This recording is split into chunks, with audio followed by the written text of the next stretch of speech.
Hi everyone, my name is Alice and I'm a junior at Brown University studying health and human biology on the pre-med track. I know that being pre-med is a really popular pre-professional track, especially for students when they're first coming into college. And so I want to share a little bit of my perspective and my experiences being a pre-med student at Brown, so that you all have a bit of a better idea of what being pre-med actually looks like and what it entails. I'm hoping that what I share about academics and extracurriculars is useful for anyone who's thinking about pre-med, but a lot of what I'm talking about is specifically from the lens of being a student at Brown and doing pre-med at my school. So I think one of the important things to go over first is what exactly it means to be pre-med. Pre-med isn't a specific concentration here at Brown, which is our word for majors, meaning that you can concentrate in any academic area from English to computer science to biology and still also be a pre-med student. Essentially, from an academic standpoint, all that it means when you say that you're pre-med is just that you're taking a set of courses that are laid out by medical schools as requirements to apply for admission to that school. At Brown, the general pre-med requirements cover 14 classes, and that includes 4 to 5 semesters of chemistry, and within that, it's 1 to 2 semesters of general chemistry, depending on placement and AP credits, as well as 2 semesters of organic chemistry and a semester of biochemistry. Then, you also need to take 2 semesters of biology, 2 semesters of math, 2 semesters of physics, 2 semesters of English, and 2 semesters of courses in social sciences or other humanities-related fields. That comes out to be about 14 courses. And what's important to note is that the pre-med requirements are a general set of guidelines that will meet the requirements for most medical schools, but each medical school actually has their own specific set of requirements that you'll need to look into as you're closer to actually applying for schools to make sure that you're meeting those specific requirements. So I don't want to get too bogged down in that, just because that's definitely something that you look into a lot more closer to actually applying to medical school.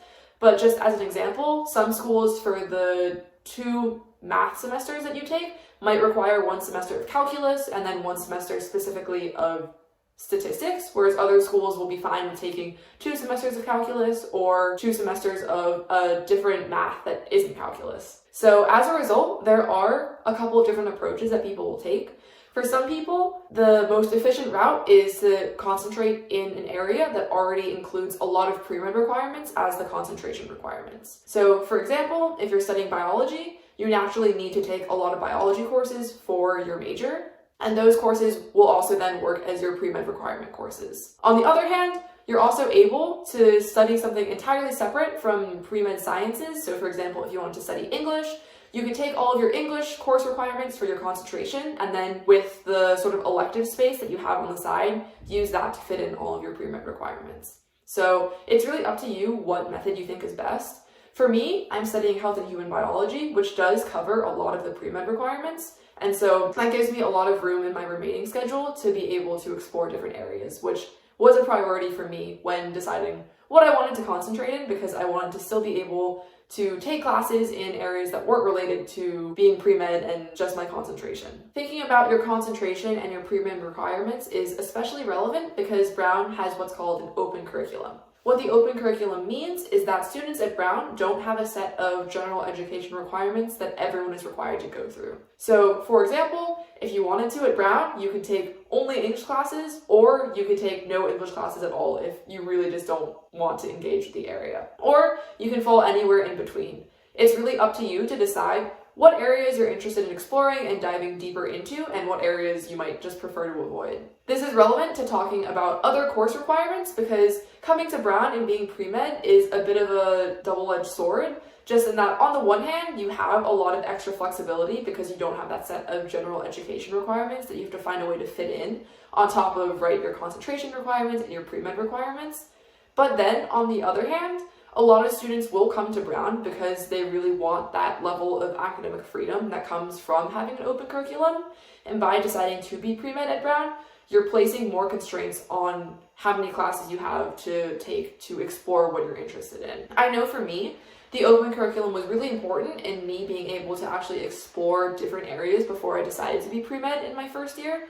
So in my first 2 semesters, I took computer science classes, I took economics classes, I took psychology classes, none of which really fall cleanly into the pre-med requirements.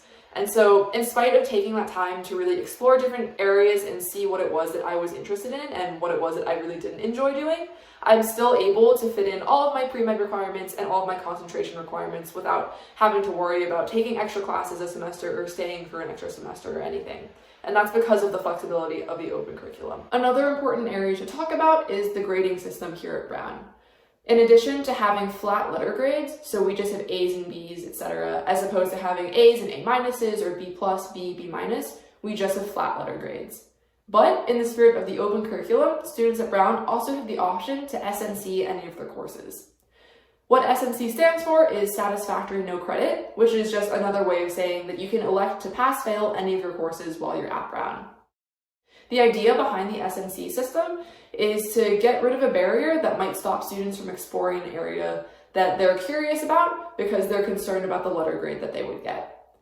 As a result, you're able to elect to pass-fail any of your classes while you're at Brown, but the caveat is that advisors don't recommend that you, for example, SNC your entire degree. You technically are able to, but it's not recommended because people will see your transcript and be able to see if you took those classes for a letter grade or just as a pass-fail course. Additionally, specifically as a pre-med, something else to consider is that if you SNC a class, it will not count for your pre-med requirements.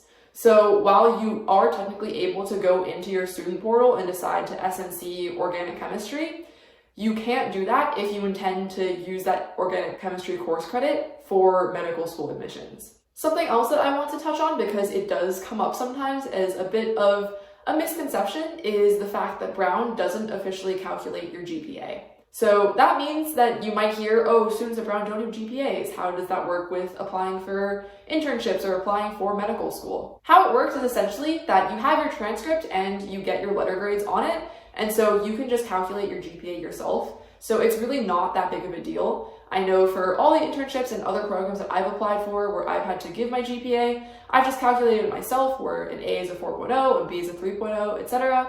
And really, that's all that it takes. So definitely, if you've heard about Brown not having GPA and think that might be a problem for sort of after college, trust me, it's definitely not a big deal at all. Schools know how Brown works, and it's not hard at all to just calculate your own GPA and put that into the form. That being said, something that is really nice about Brown's grading system is that if you fail a class, it actually doesn't show up on your external transcript.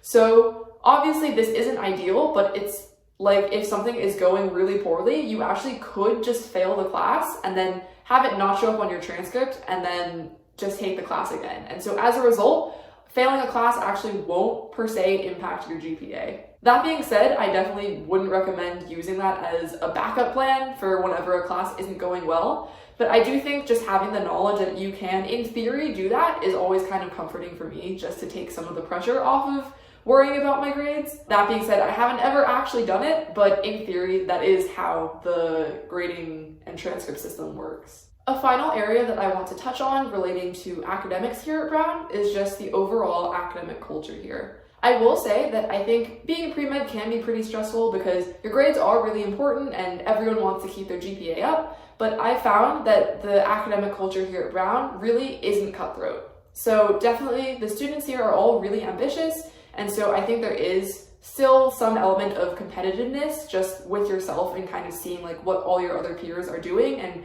all the cool things that everyone is up to. But definitely overall, the actual learning experience in classes is really collaborative, which I think is really, really important for just your overall well-being and mental health as you're going through college, especially doing pre-med. As an example, all of the big sort of quote-unquote weed-out courses that I've taken as a pre-med, so the classes that you hear about that are traditionally really hard, like organic chemistry, none of those classes have been graded on a curve where you're harmed for helping other students. And so what I mean by that is that the curve in those classes has never been that only the top certain percent of students are able to get A's. Instead, the professors actually really emphasize that as long as you study and as long as you perform well on the test, they don't really care if everyone gets an A or if, unfortunately, in theory, no one gets an A because no one learned the content. That's never happened, but I find it really important that the professors here really emphasize learning the content as opposed to just trying to play the curve or somehow sabotage other students so that you end up in the top percent of the class in order to secure your grade.